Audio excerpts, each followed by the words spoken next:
Bienvenue au Maths en mouvement.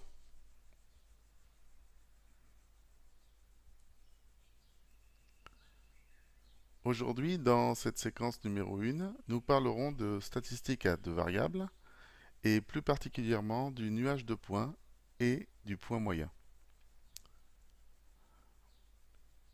Faisons une activité d'introduction. Dans le tableau qui apparaît, nous nous intéressons à des SICAV d'une banque au nombre de 4 et on doit investir 1000 euros sur deux SICAV, c'est-à-dire 2000 euros, parmi les 4 proposés.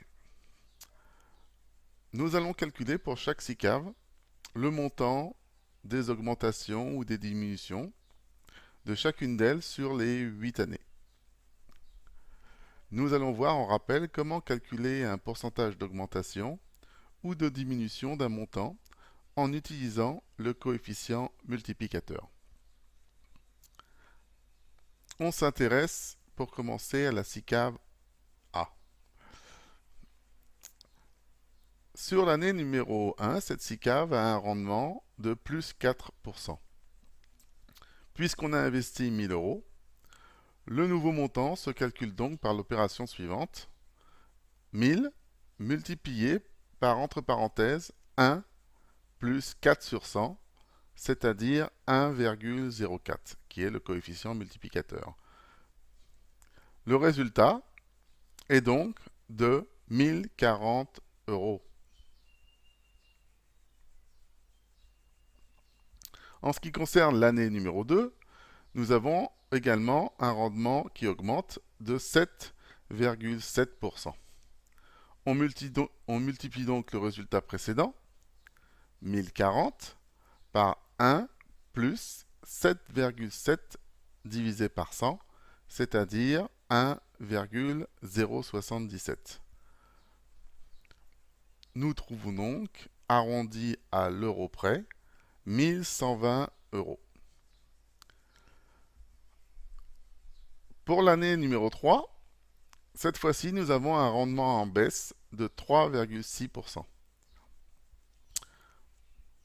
On part donc du résultat précédent, 1120 euros, et on multiplie par 1 moins 3,6 divisé par 100, c'est-à-dire 0,964, qui est le coefficient multiplicateur, et nous trouvons, arrondi à l'euro, 1080 euros.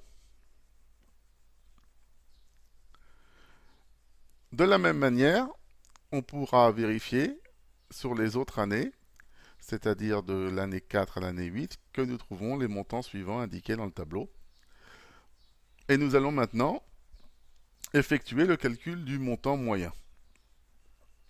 Si on veut calculer le montant moyen de cette SICAV A sur les 8 années, il suffit d'ajouter l'ensemble des montants et de diviser le total par le nombre d'années, c'est-à-dire 8. Donc une addition plus une division, résultat du montant moyen, 1225 euros. Si l'on procède de la même façon pour la SICAV B, la SICAV C et la SICAV D, nous trouverons les résultats des augmentations et diminutions en rouge dans le tableau et les moyennes en vert qui vont s'afficher. Pour la SICAV B, on trouve 1185 euros de moyenne. Pour la SICAV C, nous trouvons 1220 euros de moyenne. Et pour la SICAV D, nous trouvons également 1220 euros de moyenne. À ce stade de la réflexion, on peut éliminer la SICAV B, dont la moyenne est a priori la plus faible des 4. Et nous garderons, pour le raisonnement qui va suivre, les 3 SICAV, la SICAV A, la SICAV C et la SICAV D. Dans la suite, nous allons voir comment, pour les SICAV, on peut les représenter graphiquement. Nous allons commencer par la SICAV A. On va placer les 8 points dans le repère ci-contre. En abscisse, nous avons les années de 1 à 8 et en ordonnée, nous avons les montants. Les montants commenceront à 920 €, sachant que chaque carreau supplémentaire ajoutera 40 €. Le premier point a donc une abscisse égale à 1 et une ordonnée égale à 1040. Le point s'affiche. Pour le point numéro 2, nous avons une abscisse égale à 2 et une ordonnée égale à 1120. À l'intersection des deux, le point s'affiche. Pour l'année numéro 3, nous avons une abscisse égale à 3 et une ordonnée égale à 1080. Le point s'affiche. On continue de façon identique pour placer les 5 autres points et nous obtenons un nuage de points dans le repère. Ce qui nous intéresse également, c'est de placer ce qu'on appelle le point moyen. Pour la SICAV A, nous avons déjà calculé la moyenne qui est de 1225 €, donc nous avons déjà l'ordonnée. En ce qui concerne l'abscisse, la moyenne se situe entre 4 et 5 années, c'est-à-dire 4,5 années, et on a placé ce point sur le repère, il est de couleur verte. Si l'on fait le même raisonnement sur la SICAV B, la SICAV C et la SICAV D, on obtient les 4 nuages de points en rouge et à chaque fois en vert le point moyen des 4 SICAV. À ce stade-là, nous ne pouvons pas encore définir quels sont les 2 SICAV où nous allons investir 1000 € dans chaque. Il nous faut comparer les SICAV les unes par rapport aux autres. Nous allons comparer la SICAV A avec la SICAV C. Nous avons mis la SICAV A en ordonnée et la SICAV C en abscisse avec leur montant. Et nous irons comparer les 2 SICAV pour savoir comment elles sont corrélées entre elles, c'est-à-dire comment elles se comportent les unes par rapport aux autres.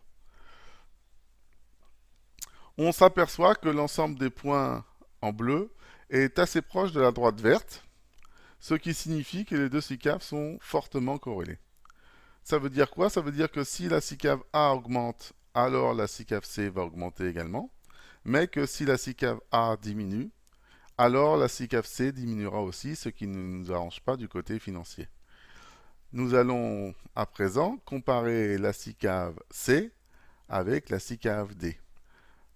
De la même façon, on s'aperçoit que les points sont assez proches de la droite, ce qui signifie que, comme précédemment, la SICAV C et la SICAV D sont fortement corrélées, ce qui n'arrange pas nos affaires et ce qui ne sera pas notre choix. Maintenant, nous occupons de la SICAV A avec la SICAV D. On s'aperçoit que les points sont assez éloignés de la droite, donc faiblement corrélés, ce qui signifiera que quand la SICAV A augmentera, la SICAV D diminuera peut-être, et inversement, quand la SICAV D augmentera, la SICAV A diminuera également, ce qui en fait limite les risques financiers. C'est donc la SICAV A et la SICAV D que nous choisirons pour investir nos 2000 €. Nous allons maintenant passer à la séance cours.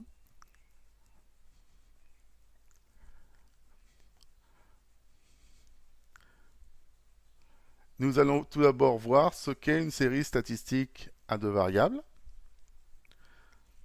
Dans l'activité précédente, pour chaque année, on a relevé la valeur des 2 montants x et y. On obtient une liste de couples xi, yi, que l'on peut représenter sous forme d'un tableau. C'est ce qu'on appelle une série statistique à 2 variables. Le point moyen. On peut étudier chaque caractère statistique et calculer leur moyenne, leur médiane, l'écart type et la variance. On appelle point moyen d'une série statistique à 2 variables. Le point grand G, dont les coordonnées sont x bar et y bar, x bar étant la moyenne des valeurs de xi, et y bar la moyenne des valeurs de yi. Nous allons voir maintenant la représentation statistique. Chaque couple de réels xi, yi définit les coordonnées d'un point grand MI. L'ensemble de ces points s'appelle un nuage de points. On peut aussi placer sur ce nuage de points le point moyen grand G de coordonnées x bar et y bar. La corrélation. Dans l'exemple d'introduction, pour minimiser les risques de placement, on recherche deux placements qui sont peu ou pas corrélés. Lorsque les deux caractères sont corrélés, la représentation graphique peut être modélisée par une droite.